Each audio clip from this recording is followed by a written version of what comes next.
Arjun Mayuri love स्टोरीचे 7 भाग यापूर्वीच upload केले आहेत. कृपया चॅनलवर जाऊन ते वाचावेत. अर्जुन सकाळी उठला, अंघोळ करून आरशासमोर उभा राहिला. रात्री मयुरीने ओठाला चावलेले व्रण अजून तसेच होते. रात्रीचा प्रसंग आठवून तोही लाजत ओठांवर अंगठा फिरवून हसला. आता याचं उत्तर तर मयुराणीला द्यावंच लागेल, आणि तेही अर्जुन स्टाईलने. तिला अशी सोडणार नाही, असं तो मनात म्हणाला आणि आवरून ऑफिसला जायला निघाला. तिने त्याचा डबा दिला आणि त्याने गाल पुढे केला, रोजच्यासारखा.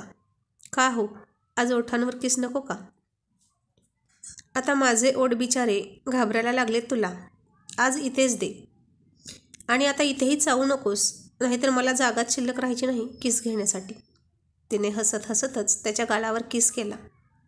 मयू, कपाटातून मास्क दे ग काढून. का, कशाला? तुमची रात्रीची लावलेली प्रेमाची मोहर लपवायला राणीसाहेब. का, असू दे की तशीच. दिसू दे सगळ्यांना मी तुमच्यावर किती प्रेम करते. तुझ्या माहेरी जायचं असतं तर नक्कीच असाच गेलो असतो. निदान त्यांना तरी कळलं असतं की त्यांची मुलगी किती खोडकर आहे आणि मला किती त्रास देते, आणि तू किती चावट आहेस हेही कळलं असतं सगळ्यांना. मी बिचारा गरीब, किती सतावते तू मला. गरीब बिचारा आणि तुम्ही. कळलं असं म्हणून तिने त्याला मास्क काढून दिला आणि हसायला लागली. फॅक्टरीतल्या लोकांनी जर मला असं पाहिलं तर काय विचार करतील माझ्याबद्दल आणि तुझ्याबद्दल सुद्धा. म्हणतील त्यांच्या बॉसची बायको रात्री त्यांना बाईट करते. आणि तो मास्क घालून फॅक्टरीमध्ये गेला आणि मयुरी त्याच्यावरती खूप हसत होती. आता तो त्याच्या ऑफिसमध्ये जात असताना त्याचा मास्क घालून गेला.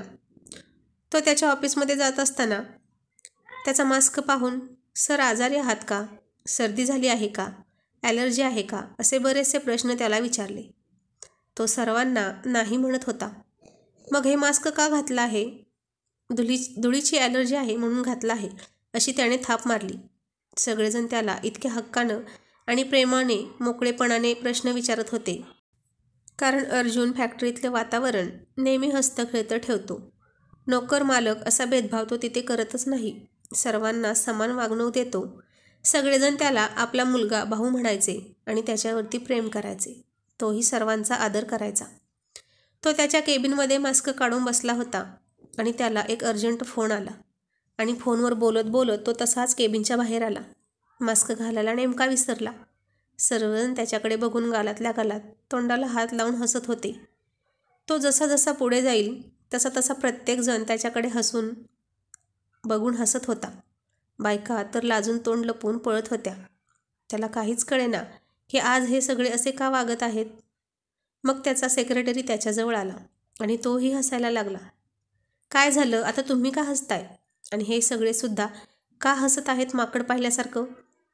आणि त्याने अर्जुनच्या ओठांकडे इशारा करत सांगितलं, सर तुमच्या ओठाला ते काय माझ्या ओठाला ते मास्क घातलं होतं तुम्ही. आणि तो पुन्हा हसायला लागला. त्याला अर्जुनला कसं सांगावं हेच कळेना. आणि अर्जुनने मोबाईल समोर धरून पाहिलं आणि त्याला समजलं की त्याने मास्क घातलं नाही आणि त्याच्या खालच्या ओठाला मयुरीने चावलेल्या तिच्या दाताच्या खुणा स्पष्ट लाल भडक होऊन दिसत होत्या. आता तो लाजून गोरामोरा झाला आणि त्याचा गोरा रंग लाजून लाजून आणखीनच लाल दिसायला लागला. दुपारची सुट्टी झाली. जिकडे तिकडे त्याचीच चर्चा होती. एक स्त्री दुसऱ्या स्त्रीला म्हणत होती, सरांची बायको किती रोमॅन्टिक आहे नाही? आपले सरसुद्धा कमी रोमॅन्टिक नाहीत. तू पाहिली का ग सरांची बायको? खूप सुंदर आहे म्हणे. हो, आणि सर तरी काही कमी सुंदर आहेत का? दोघांची ही जोडी खूप छान आहे, अगदी अगदी मेड फॉर इच अदर. त्यांचे एकमेकांवरती खूप प्रेम आहे अगं. याशिवाय का लग्नाला इतके दिवस होऊनही त्यांच्यातला रोमॅन्स वाढत चालला आहे. आणि तो दिसतोच आहे की त्यांच्या ओठांवर. रोमॅन्टिक अर्जुन सरांना बायकोसुद्धा तशीच रोमॅन्टिक मिळाली, असं म्हणून सगळ्याजणी हसत होत्या. त्यांचं ते बोलणं ऐकून अर्जुनसुद्धा गालातल्या गालात हसत होता आणि त्याला मयुरीची आठवण येत होती. मयुरीला दुपारी तिच्या आईचा फोन आला. मयुरीच्या भावाचं लग्न जमलं होतं आणि अगदी 8 दिवसानंतरची तारीख धरली होती. मयुरी, यावेळी तरी लवकर ये ग बाई, माझी तर खूप गडबड होणार आहे. मयुरीने तिच्या आईला काहीच उत्तर दिलं नाही, कारण अर्जुनला विचारल्याशिवाय ती काहीही सांगणार नव्हती. तिच्या आईला कुठलंही आश्वासन देणार नव्हती. पण अर्जुन तिला जाऊ देईल की नाही इतके दिवस माहेरी याची गॅरंटी तिला 99% नव्हती. मयुरी म्हणाली, आई मी यांना विचारून सांगते. काय ग, जावई बापू तुला असे धाकात बांधून ठेवत असतात, कधीतरी आईबाबांची पण आठवण काढत जा की. आणि मयुरी मनात म्हणायला लागली, आता तुला कसं सांगू आई की ते मला धाकाने नाही तर त्यांच्या प्रेमाच्या नाजूक धाग्याने बांधून ठेवतात. संध्याकाळी अर्जुन घरी आला. मयुरी अर्जुनला म्हणाली, अहो काय ग, आईचा फोन आला होता दुपारी. बरं मग, कपिलचं लग्न ठरलं आहे आणि 8 दिवसांनी लग्न आहे. ती मला 4 दिवसांसाठी बोलवत होती. आता तो गप्प बसला. मग विचार करून जरा वेळाने म्हणाला, तुला जायचं असेल तर तू जाऊ शकतेस. मी राहीन तुझ्याशिवाय कसाही. नाहीतर फॅक्टरीच्या कामासाठी गेल्यावर राहतच की. आता तिला आश्चर्य वाटलं, कारण एकही दिवस तिला माहेरी न ठेवणारा अर्जुन आता तिला चक्क 4 दिवसांसाठी माहेरी पाठवत होता. त्यानं तिच्यावर निर्णय सोपवला होता. आणि मयुरी विचार करत होती, खरंच त्यांना माझ्याशिवाय राहायची सवय लागली आहे की काय. आणि ती द्विधा मनस्थितीत अडकली होती की काय करावं. आणि शेवटी तिने नाहीच जायचा असा निर्णय घेतला. तिने आईला सांगितलं की आम्ही लग्नाच्या दिवशी येऊ.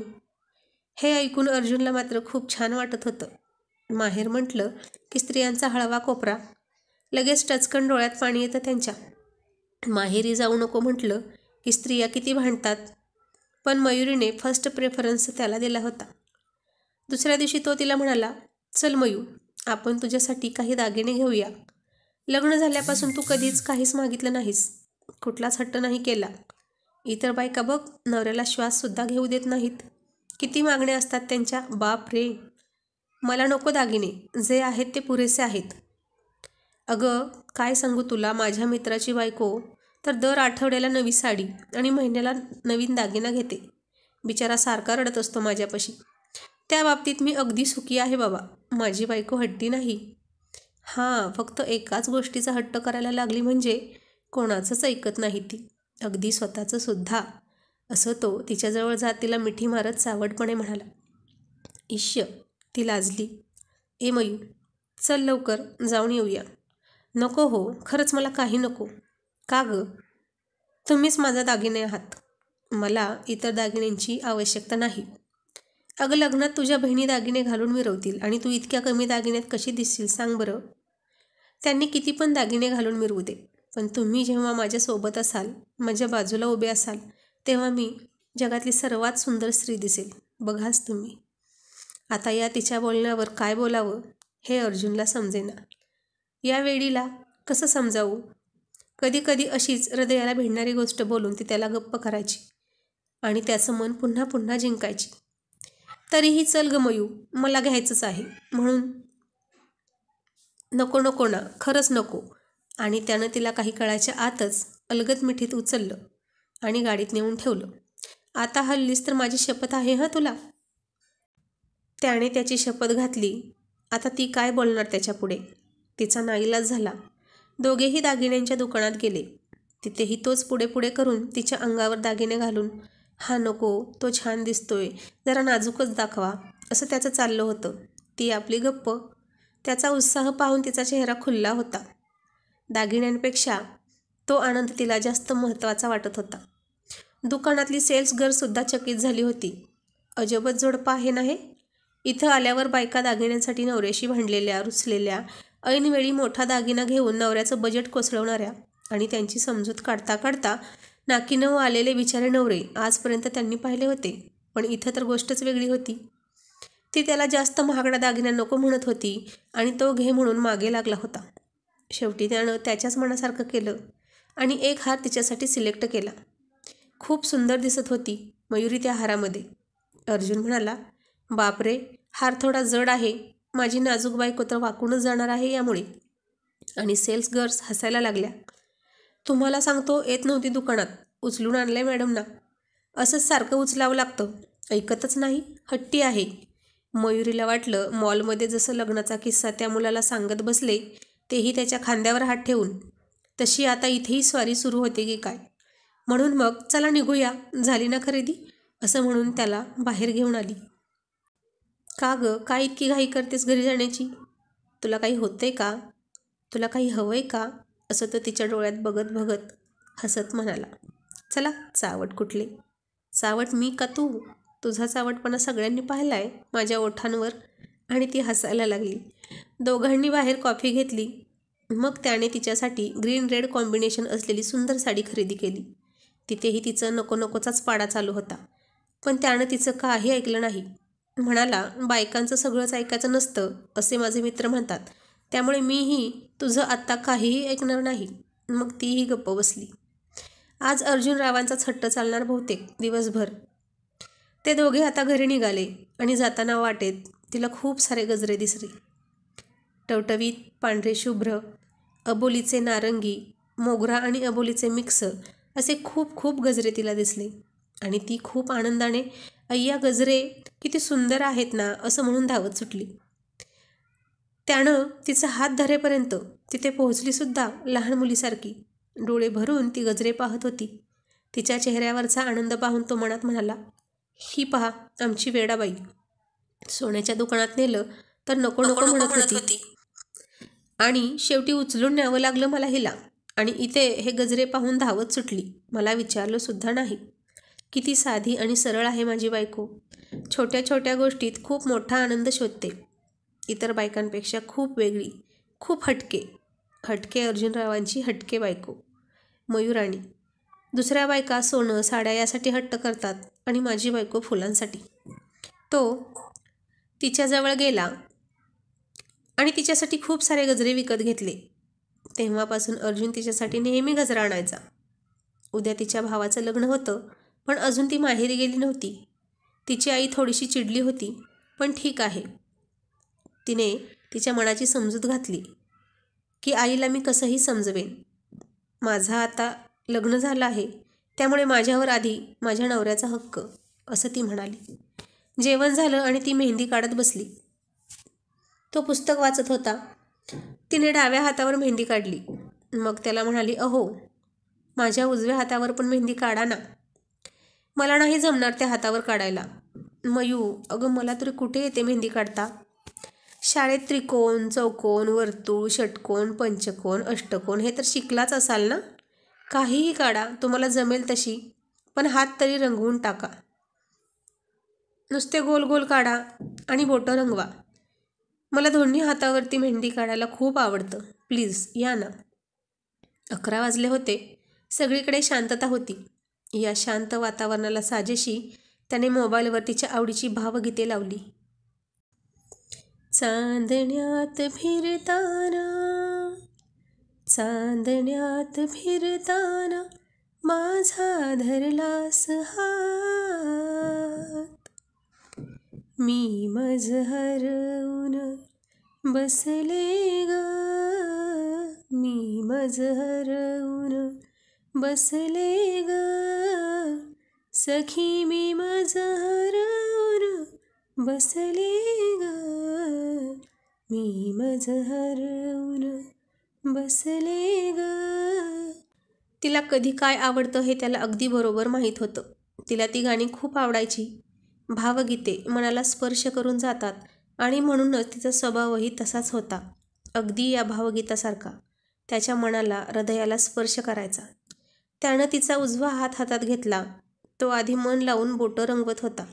रात्र बरीच झाली होती आणि त्यात भावगीते ऐकून मयुरीचा डोळा लागायला सुरुवात झाली आणि ती तशीच बेडला टेकून झोपली. ए मयू, आता इथं तळहातावर काय काढू सांग ना. त्यानं वर पाहिलं तर ती झोपली होती. गोड दिसत होती, अगदी झोपेतही, नेहमीसारखीच. पण आता इथे काय काढू? तिने डाव्या हातावर काढली तशीच काढावी का?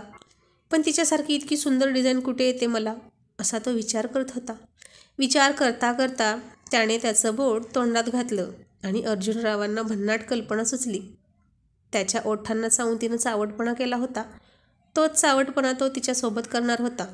आणि त्यानं हसत हसत तिच्या हातावर अगदी पूर्ण हात भरून कोपरापर्यंत मेहंदी काढली आणि तोही झोपी गेला. आज लग्न होतं, निदान आज तरी लवकर जाऊया म्हणून ती पहाटे उठली. लहान मुलींसारखी रंगलेली मेहंदी पाहायला ती उतावळी झाली.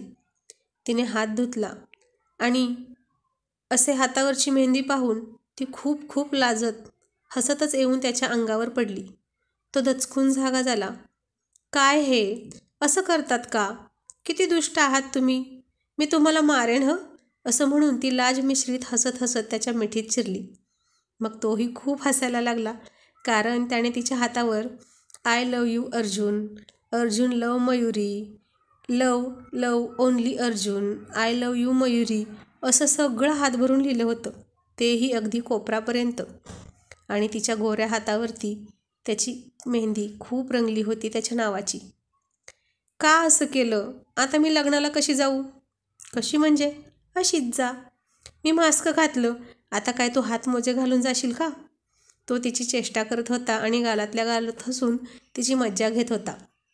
तिचा हात हातात घेऊन, आज मेहंदी नेहमीपेक्षा खूपच रंगली आहे ना मयू, असं म्हणाला. तू माझ्या ओठाला जाऊन माझी मज्जा केलीस ना, आता मी तुझी मज्जा बघणार. माझ्या नादाला लागायचं नाही हा मयुराणी. घेतला की नाही मी प्रेमाचा बदला प्रेमाने. आणि तो खूप हसायला लागला. ती मात्र लाजत होती आणि आता लग्नात तिची काय मजा होणार हे आत्ताच तिचा चेहरा सांगत होता. क्षणभर तिच्या डोक्यात यायचं की लग्नाला जायचं नाही, पण सख्या भावाचं लग्न. मग तिने सुंदर साडी घालून तयार झाली. त्याने घेतलेली रेड ग्रीन कॉम्बिनेशनची, अंबाडा घालून त्यावर गजरा माळला आणि त्यानं घेतलेला हार. तिचं नॅचरल सौंदर्य खूपच खुलून आलं होतं. गोऱ्या गोऱ्या हातावर आय लव यूची अक्षरे स्पष्ट दिसत होती. त्यानं तिला पाहिलं, पुन्हा त्याचं हृदय धडधडायला लागलं. मागून त्यानं तिला घट्ट मिठी मारली. तिच्या मानेवर ओठ टेकवले आणि ती थरथरली. तिचे गाल आरक्त झाले, नजर आपोआप खाली गेली. त्याने त्याचे हात तिच्या खांद्यापासून हळूवार फिरवत तिच्या बोटात बोटे अडकवली. तो तिच्या ओठांवर ओठ टेकवणार इतक्यात तिनं त्याला दूर ढकललं. चला साहेब, नाहीतर तिकडे लग्न सोहळा साजरा होईल आणि इकडे आपला हनीमून साजरा होईल. तिच्या या मिश्किल विनोदावर तोही दिलखुलास हसला. खरंच खूप सुंदर दिसत होती ती. तिच्यावर प्रेम करण्यासाठी एक जन्म पुरेसा नाही, त्यासाठी वारंवार जन्म घ्यावा आणि तिच्यावरच प्रेम करत राहावं, असं त्याला वाटलं. आणि चला राणीसाहेब, आपका हुकुम सर आखो पर, असं म्हणून त्याचा हात पुढे केला. तिने डावा हात द्यायला पुढे केला तर तो म्हणाला, उजवा हात, यावर माझं नाव कोरलं आहे इतक्या वेळा, तोच हात हवाय. ती थोडीशी चिडक्या स्वरात लाडीकपणे म्हणाली, आम्ही नाही. जा तर जा, होऊ दे उशीर, मला काय, तुझ्याच भावाचं लग्न आहे. दुष्ट, आगाऊ, निर्लज्ज कुठले, असं म्हणत तिनं उजवा हात त्याच्या हातात दिला आणि त्याने त्या हातावर किस करत तिला गाडीत बसवलं.